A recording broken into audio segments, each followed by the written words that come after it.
मार दो फिर सारे घोड़ों को जाके। ये नॉनसेंस टीचिंग कहाँ से आई, मुझे समझ में नहीं आया। अरे परमेश्वर ने बनाया घोड़ों को, परमेश्वर ने बनाया हाथियों को, हाथियों को बनाने वाला हमारा परमेश्वर है। क्या करो फिर, गन लो, सारे हाथियों को मार दो। जब मैं नया नया मसीह में था, मेरे को बोला मोमो नहीं खाने, स्कॉर्पियो गाड़ी नहीं चलानी, स्कॉर्पियंस, स्नेक्स एंड स्कॉर्पियंस।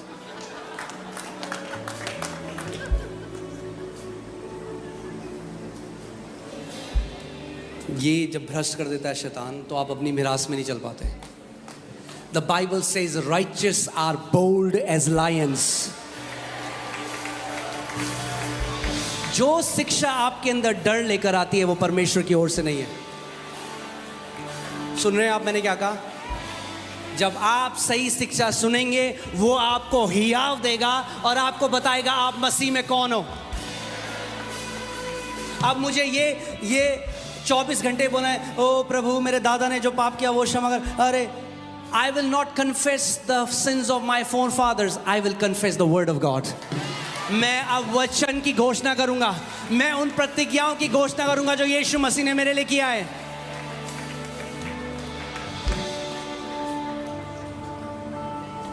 आमीन। आप सोच सकते हो, अगर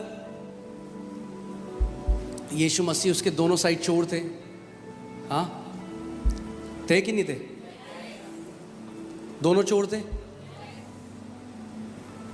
और एक ने उस पर विश्वास नहीं किया और एक ने विश्वास किया। क्या कहा उसने? प्रभु आज जब तू अपने राज्य में जाए तो मुझे स्मरण रखना। बस यीशु ने कहा आज रात तो मेरे साथ स्वर्ग में होगा।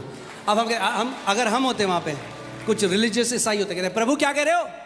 अरे बपतिस्मा नहीं लिया इसने, पीढ़ी दर पीढ़ी के श्राप तो अभी इसने कन्फेस ही नहीं किया इसने कोई पाप।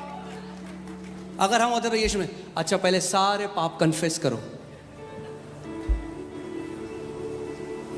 Hear this. We are not saved by confessing the sins. We are saved by confessing that Jesus is the Lord.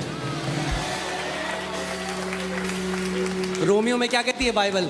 यदि तू अपने दिल में विश्वास करे और मुंह से अंगीकार करे कि यीशु प्रभु है, तो तू और तेरा घराना उद्धार पाएगा।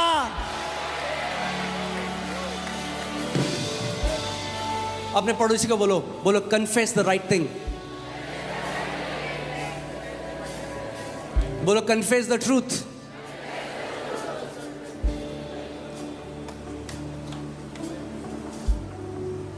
आमीन।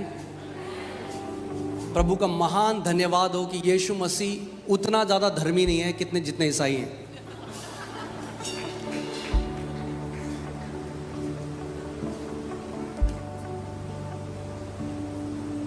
हमने ना उद्धार को इतना मुश्किल बना दिया है।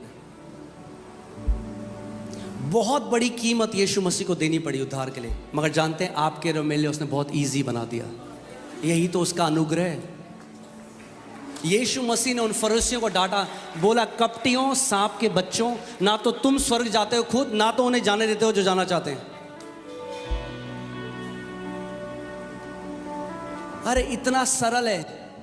अपने मन में विश्वास करो और अपने मुंह से अंगीकार करो कि यीशु प्रभु है, तो तुम उद्धार पाओगे। हम कहते नहीं ऐसा नहीं होता, अब आपको ये भी करना है, आपको ये भी करना है, आप ये भी ऐड करो, ये भी घटाओ, ये करो, वो करो।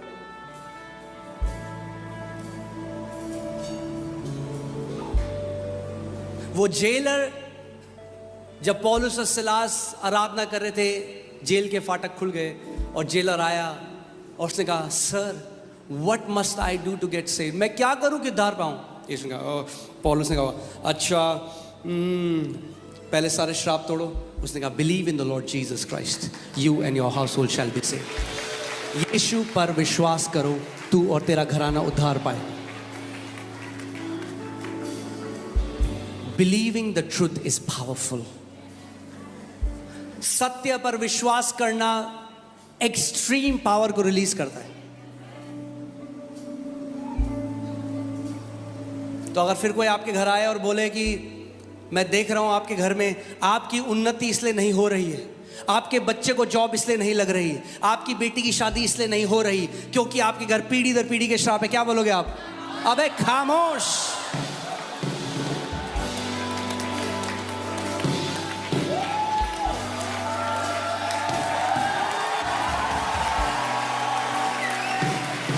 बोलो, मसीह में मैं आशीषित हूं हर एक आत्मिक आशीष से। अब कोई बोलेगा, फिर पास्टर जी हमारे साथ ऐसा क्यों हो रहा है? इसलिए हो रहा है क्योंकि इतने साल से आप मान रहे हो कि आप पीढ़ी दर पीढ़ी श्राप के अंदर अधीन हो। आज से मानना शुरू करो कि आप आशीष के अधीन हो, तो वही होगा। आज से मानो, दिल से मानो, मुंह से इसकी घोषणा करो। जब सुबह उठो बोलो, I am blessed with every spiritual blessing in the heavenly places in Christ Jesus. गरीबी आप जानते हो एक श्राप है? कितने लोग जानते हैं गरीबी एक श्राप है? अगर गरीबी एक श्राप है, then you are redeemed from poverty. आप गरीबी से छुड़ाए गए हो। आप जानते हैं बीमारी एक श्राप है? You are redeemed from sickness. आप जानते हैं डिप्रेशन, एंजाइटी, पैनिक अटैक्स एक श्राप है? You are redeemed from that. You are redeemed from every work of the enemy. अपने पड़ोसी को बोलो, it's easy. बोलो, आशीषों में जीना आसान है।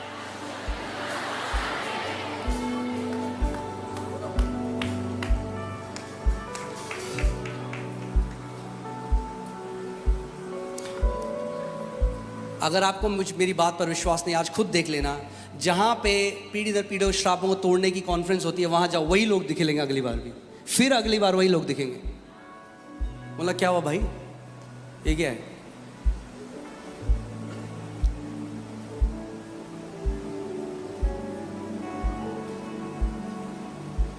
जहाँ आप बैठे हो वहाँ श्राप आपको छू नहीं सकता।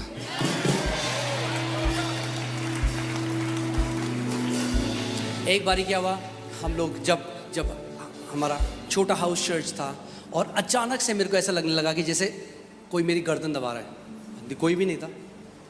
अचानक से I started to feel this heaviness, और मेरे को जैसे किसी ने बोला कि एक प्रिंसिपैलिटी तुझे अटैक कर रही है।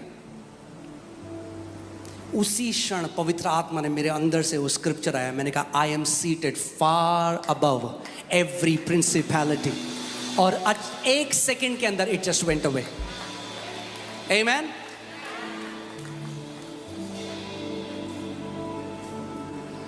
आप सारी प्रधानताओं, सारी हुकूमत, सारी ताकतों से, दुष्ट आत्मा के हर एक शक्ति से बहुत ऊपर मसीह के साथ स्वर्गीय स्थानों में बैठे हो। Say I am uncursable. What does that mean? पड़ोसी को बोलो, what does that mean? मैं अनकर्सेबल हूं, इसका मतलब क्या है? इसका मतलब anybody who tries to curse me, it will rebound. पवित्र आत्मा का ऑयल लगा है।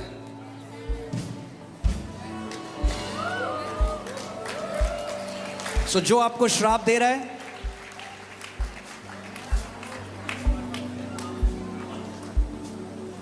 प्रभु दया करे उन पे।